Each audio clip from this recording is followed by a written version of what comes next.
Okay, I know I've said it before, guys, but honestly speaking, obstetrics and gynecology is now one of my top choices when thinking about specialty training here in the UK as a doctor. And in this video, I'll be taking you guys through all of the very many highs, as well as a few of the unfortunate sad cases that I've had working as an NHS doctor for the last 4 months in obstetrics and gynecology, and try my best as possible to give you guys an in-depth experience of what it's like working in obstetrics and gynecology. What is going on, guys? My name is Kenji and welcome back to my channel. Hopefully it's not the first time you're watching one of my videos, but just in case it is, I'm a doctor working in London, and as I just told you guys, over the last 4 months I've been working in obstetrics and gynecology, and honestly speaking, it has been a fantastic time. So in this video I'll be breaking down 6 of the things that I really loved about working in obs and gynae as an FY2 doctor, as well as a few things that I haven't really enjoyed, hopefully therefore giving you guys an idea of whether or not it's worth taking a job in obs and gynae during your foundation training or even specializing in it properly. So let's start off with the first thing that I really enjoyed about this rotation,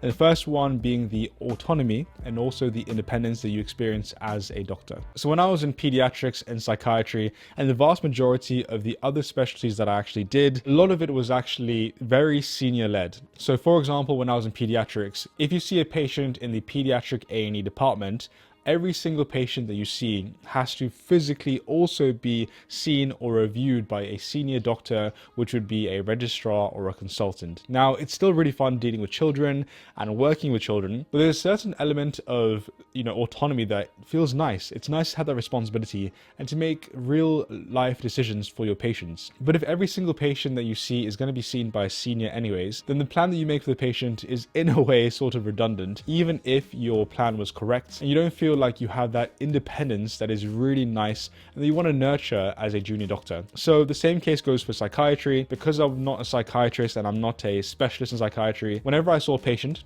apart from when I was on call, again, you'd have to discuss that patient pretty much immediately with a senior doctor, being the registrar or the consultant. However, in obs and gynae, it's completely different. How it works in obstetrics and gynecology is you only need to go and discuss a patient if you don't feel confident in your diagnosis and in your management plan. So for example, when I'm on my gynecology on-call shifts and I'm working in the A&E department, it will be me going to see the patients by myself, unless it's a very complicated patient, by myself, literally seeing the patient, making a diagnosis, and then making a plan for this patient. And then only will I discuss this patient with my senior if I don't feel like I'm very comfortable in making that decision, or if I need some advice. So oftentimes, again, if I am called to see a patient in the A&E department who is coming in with a miscarriage or a query ectopic pregnancy, I will go see that patient, and because I've been there for a couple of months now, I will already know what needs to be done. And again, I would admit the patient to the hospital, or I would discharge them home, and I would only discuss with my senior if I'm not entirely sure. And that feels really nice, guys, especially when you're a foundation year 2 doctor like myself. Being able to have that autonomy, being able to kind of come up with a plan yourself and act on that plan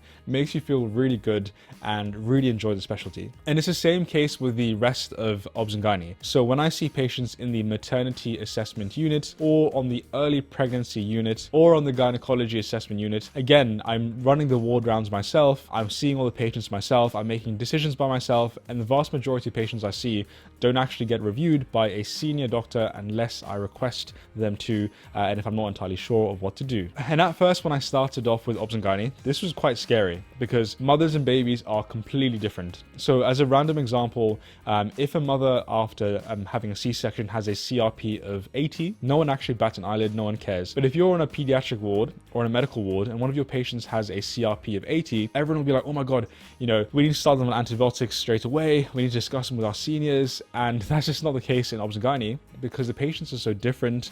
The blood tests of pregnant women are very different. It's just a very different area of medicine. So at first that can be quite overwhelming, but again, it's very empowering to be able to make decisions yourself and act on those decisions independently. So that's the first thing I've really enjoyed. The second thing that I've really enjoyed about obs and gynae so far is the team spirit and being treated as a person and as a human being. And let me expand on that first. So when you're working in other specialties like in internal medicine, so let's say when I was on the stroke ward, you're one doctor in 500, like all sort of under the branch of internal medicine. So whether it's stroke or it's geriatrics or it's respiratory, gastroenterology, whatever it might be, you're all in this one group of internal medicine. And again, you're one doctor in 500. Now, what does that actually mean? Firstly, it means you don't actually end up knowing your team very well because the doctors change shift by shift. When you're on call, you're constantly with a different member of the team, a different senior, a different colleague at the same level as you. It's a really big group of doctors to be a part of, so you lose out on that sort of team spirit. As well as that, you don't actually get to know the people who are really important to make your life much easier on the ward. So you don't really get to know your rota manager very well. You don't get to know your consultants or your registrars very well. And that can definitely affect how you actually work. And again, I'll expand on that in a second. When you're in specialties like Obs and Gynae, you're a small group of doctors. So for example, in Obs and Gynae, we're a group of 20 doctors. So about maybe 10 senior house officers, which is my level, and maybe 10 registrars and a few consultants as well. So you're a small group of doctors in Obs and Gynae or in pediatrics or all these subspecialties. And what that means, like I said, is that you end up getting to know your colleagues really, really well because you're not a group of 1 in 500 doctors. You're a group of 20 doctors. So you end up having a good team spirit. You work with them every single day, and that can definitely make you feel really good when you're working day to day. You're also treated more human, and what I mean by that is you're able to do things like negotiate time off. So let's say if tomorrow you have an emergency appointment and you need to go see a doctor, you can actually speak to the rota manager who will know you quite well and speak to your senior doctors, and they will actually try their best to make sure you're able to attend that appointment. And the same thing applies when you're trying to get time off for annual leave. They actually listen to you, they understand you, they know you personally, and they will make adjustments for your annual leave. So for example, I knew that I was going to go to travel abroad to Italy, and I needed to have that time off guaranteed a couple of weeks in advance. In medicine, that would be really difficult. You don't know your rota manager. There's so many doctors who you're competing for annual leave for on particular dates, and it gets really, really difficult. But because you know the rota managers, you can let them know that you need to go abroad, and it's super important for you to have these dates 100% confirmed, and they will help you do that. And this adds so much to your enjoyment and your happiness of the specialty. And trust me, it makes a huge difference. Now, when I actually started this obstetrics and gynecology rotation, I spent a bunch of time here on my laptop trying to revise what I will be expected to know when I actually start my gynecology rotation, and I was actually revising and studying for that using Scrintal, who are currently sponsoring this video. Scrintal is a digital canvas that allows you to convert creative ideas to structured knowledge. When I was in medical school, I actually used to revise using flashcards, but the problem with flashcards, although they're really good at helping you remember certain facts, they're only really good at allowing you to remember isolated facts by itself, and it's not very good at allowing you to link different ideas together and to understand and memorize things in context as a whole. Scrintal is a software that allows you to put all of this information together. It takes all of the unstructured chaotic ideas in your head. Say for example, if you're learning a new topic or you're revising a new topic, and allows you to put all of that together in a nice structured way to produce clarity in your head, which helps contribute to understanding and memorization. It's almost like a whiteboard but on a laptop.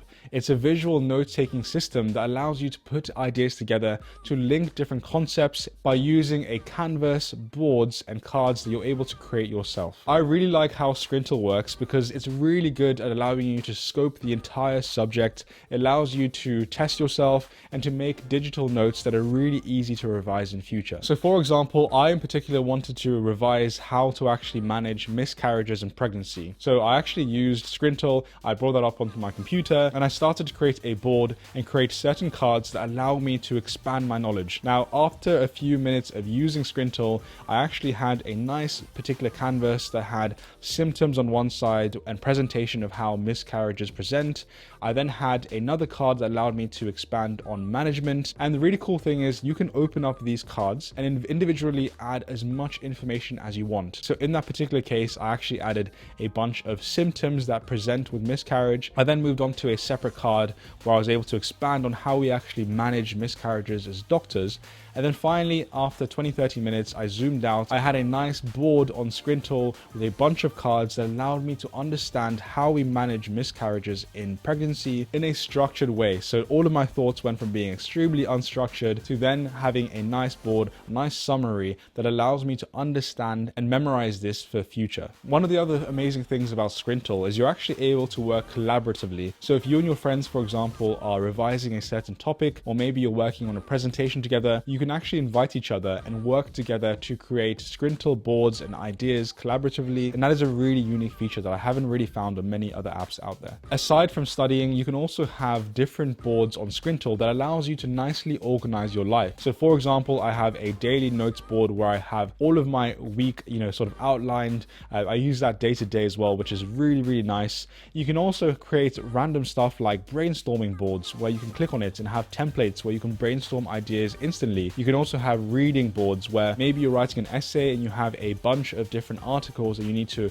bring together and structure to produce an essay at the end. Whatever it might be, whether it's revising for your exams, writing essays, managing projects, managing your day-to-day life, Scrintal is absolutely amazing, and it's a really nice and unique app that I definitely encourage you guys to check out. You can check out Scrintal for free, but if you decide that you actually like it so much and want to try the full membership, then for a limited time only, you can click the link down below or use my code on the screen to get yourself 10% off the total price. I have really loved studying with Scrintal. I highly recommend you guys check it out, but let's get back to the rest of the video. And another factor that's really added to my enjoyment of the specialty is how varied my days are. So giving you guys a very quick example of my schedule here, my weekly schedule, you can see that on the first day, I actually am in the postnatal department on the Monday in the morning. So what that means is I'm doing the postnatal ward round myself. So seeing all the ladies who have just given birth, and I'm also covering the triage area. So triage is the maternity assessment unit where any woman who's pregnant who has a concern like abdominal pain or vaginal bleeding will come through, and it'll be me who's actually reviewing these patients. In the afternoon, I was then in the antenatal clinic again, so it'll be me and the registrar or the consultant seeing patients in the antenatal clinic for their regular routine follow-up appointments with us. On the Tuesday, I was then on call in gynecology, which meant that from 8:30 a.m. to 9 p.m. I was on call seeing all of the gynecology patients in the hospital, also being an A&E, seeing any sort of patient who comes in with a gynecological emergency or problem. On the Wednesday morning, I was then in the elective list for C-sections, which basically means that me and the registrar or me and the consultant will be doing the C-sections, delivering babies, which is so much fun. And then as well as that, during the morning time, I'm also again covering the maternity assessment unit. In the afternoon on that particular Wednesday, I was then in the gynecology outpatient department. So I was seeing patients in the outpatient clinic who have long-term gynecological issues. The same goes for Thursday morning. So again, I was in the gynecology outpatient department. In the afternoon on Thursday, I was then in the gynecology theatre list. So I was assisting the consultant with gynecology procedures. And then finally on Saturday and Sunday, again, I was on call, but on Saturday and Sunday this time, I was actually on call in obstetrics and gynecology. So I was covering the entire hospital for obstetrics, seeing all of the patients in the maternity assessment unit. I was seeing patients on the postnatal ward round. I was helping with the C-sections. Like I was doing so much that Saturday and Sunday morning. And again, it's fantastic. Like the things you get to do, how varied your day and your week is incredible. And that really keeps you on your toes. It keeps you excited. It keeps you learning and keeps you really engaged with a specialty. So that is one of the most important things that has made me love this specialty so much. Now, obstetrics and gynecology is a very, very happy specialty, especially when it comes to obstetrics. A lot of medicine is quite sad, and that's just me being very honest with you. When I was on the stroke ward in my foundation year 1 of training, people were dying on a weekly basis. Like I was regularly reviewing patients who have just died. I was giving CPR or resuscitation incredibly often, and that has a certain toll on you. However, this specialty has been really, really different, and much like pediatrics, a lot of it has actually been very, very happy, and I find myself leaving work very often with a huge smile on my face. And the reason being is that you're spending your days delivering babies in C-section, and you're the first person to hold the baby and show it to the mother. You're seeing patients who are very close to delivering and having their baby, or you're seeing patients who, a few hours ago have just delivered. So these are very special and happy moments in the life of a family. And you're that doctor who's lucky enough to be able to be there to experience that and to help patients in one of the most memorable and amazing times in their entire life. And that is fantastic. There really is no greater feeling when you see a lady in the maternity assessment unit who's come in with contractions and pain or vaginal bleeding, whatever it might be. It's one of the most difficult and worrying parts of her life. And she's rushed in for an emergency C-section, and it's you and your registrar who are there putting the baby out and delivering the baby and giving the baby to the mum and reassuring her that everything has gone fine and everything will be okay. and you have been that one doctor who saw her in, in triage in the maternity assessment unit. You're that doctor who, helped her baby come to this world. Like, there's literally no better feeling on this planet, I promise you. And it has really been a fantastic and such a privilege to be able to be the doctor in the last 4 months helping these patients in such vulnerable and unique situations. If you've made it this far in the video, I'd really appreciate it if you take 2 seconds to drop a like. It really helps the channel out. Now that we've actually gone through the things that I really enjoyed about this specialty, like with any specialty, there's always a downside and always things that you may not necessarily involve. So let's go ahead and look into that. And the first one being that when things go bad in obs and gynae, they go really, really bad. And the reason for that is obs and gynae, like I said, it's a very happy specialty and it's generally a good outcome specialty, i.e. a baby's born, a mother is saved. Generally things go really, really well, and it's actually quite uncommon for things to go badly. So when there is a bad outcome, it can be very, very bad. And to give you guys an example, this case I had a couple of weeks ago, unfortunately this lady had a postpartum hemorrhage. So she gave birth, and then after giving birth she ended up bleeding a lot from down below, in her vagina, and because of that she lost a huge amount of blood and had to be rushed to the theater where we actually had to operate on her. Now, long story short, I was on call that night. It was about 2 a.m. in the morning. It was 3 hours of operating to try and save this lady. Eventually, unfortunately, we had to do a hysterectomy. So me, the registrar, and the consultant had to actually take out her womb. And it was really, really sad. This lady almost died. She lost a huge amount of blood and she ended up losing her womb, which means that she can no longer have kids in future other than the baby she just had. That was such a traumatic period of time for me, especially for the registrars and the consultants. I remember speaking to the registrar who was on shift that night with me a couple of days later, and she still was telling me that she's still scarred by what she saw and what happened. A few days later, the consultant actually pulled me aside. This is a consultant who was not there on that day, just a random consultant, but he overheard obviously what happened. He knew that I was on call that night, and he pulled me aside, and this is one of the first times this ever happened in medicine. Like, no one, even after giving CPR and having patients die, no consultant has ever pulled me aside and to ask me this. And he said to me, "Kenji, like, are you okay?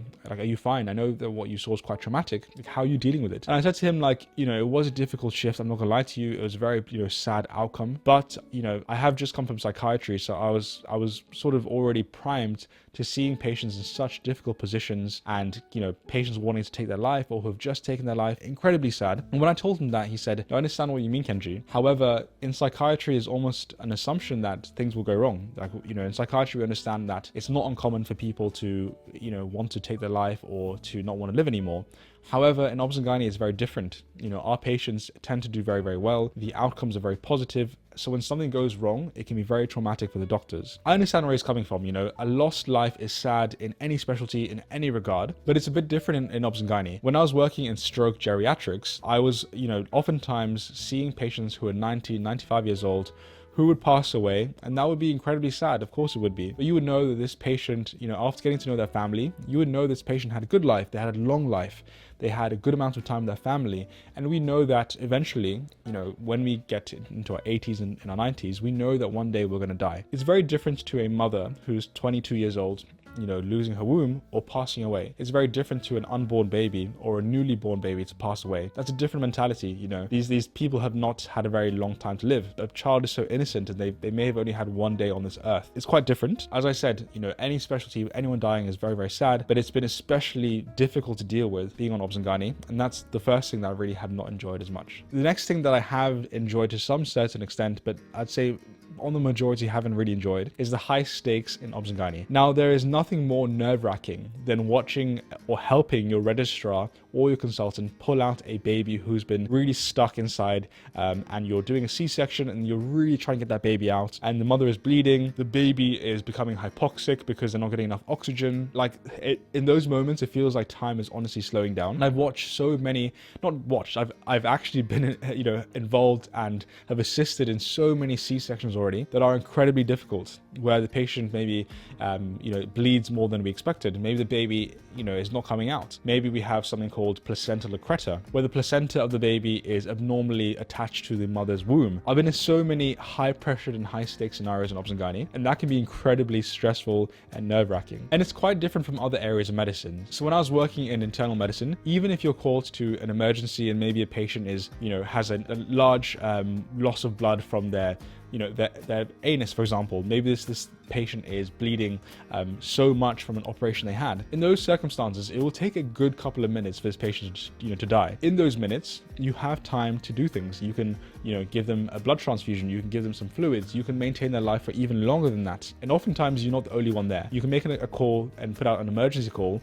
and within a couple of minutes, you'll have an entire team of experienced, you know, very well-trained doctors. They're helping you to save this patient. Sometimes there's like 10 doctors in a room because it's such an emergency. That is very different when you're overnight on an on-call shift and it's only you and one other registrar, or sometimes two registrars, who are trying to deal with an emergency. I cannot imagine what it must be like to be that registrar or the consultant who has all of that responsibility, and the registrars are like my age or maybe 1 year older than me. It's incredible. And not to forget, when you're dealing with obs and gynae patients, you're not dealing with one patient most of the time. You're dealing with two patients. You have the mother and you also have the baby. So it's double the pressure. It's a baby again. So it's such high pressured scenarios, and I really take my hats off to these doctors. And that really leads me on to my final point in the video, which is it's such a demanding specialty, not only with high stress, but also with long hours as well. I really respect what these obs and gynae doctors do. I really do. I think you have to be a certain type of personality in order to endure that amount of stress, that high stakes. In such an environment, you really do have to be a strong and resilient person. These people, like pediatrics, they're honestly superheroes. Every single day they save lives and they deliver babies, they save mothers. It's incredibly amazing. I'm sure if you're interested in medicine, you've probably watched or read the book This Is Going to Hurt. If you haven't, go check the book out and go watch the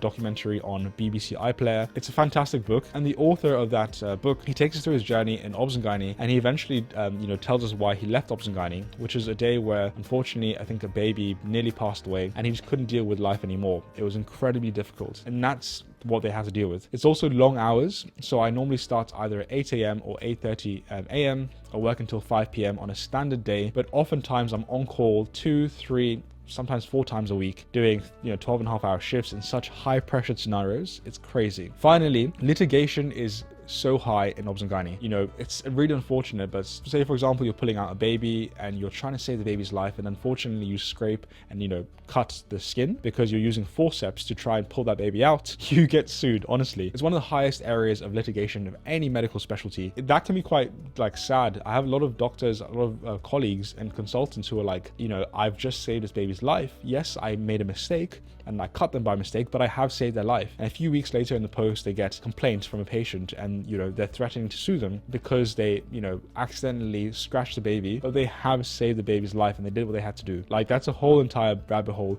I'm not going to get into. That really is the final point that I haven't really enjoyed about obs and gynae. Now, overall, is the juice worth the squeeze? You know, would I recommend this to you as a doctor or as a medical student? And the answer simply is yes. It's such an amazing specialty. I definitely recommend you get some experience in it, either as a medical student or, you know, as a foundation doctor like me. It's an amazing job to apply to. Highly recommend it. But before you go on to apply for specialist training in obs and gynae, that's a separate topic. It's such a, you need to have experience in this field to able to know if you're the sort of person that can cope with the demands that the specialty gives. So before you go into specialty training, do a taste a week, get a job as a trust grade, locum there, work as a foundation doctor like me there, before moving on to saying yes to such a difficult specialty for the rest of your life. But generally speaking, it's been amazing. I hope you've enjoyed this video. I hope it's been worth you watching. If it has done, please leave a like, make sure to subscribe with notifications on to never miss another upload. Thank you guys so much for watching, and I'll see you on the next one.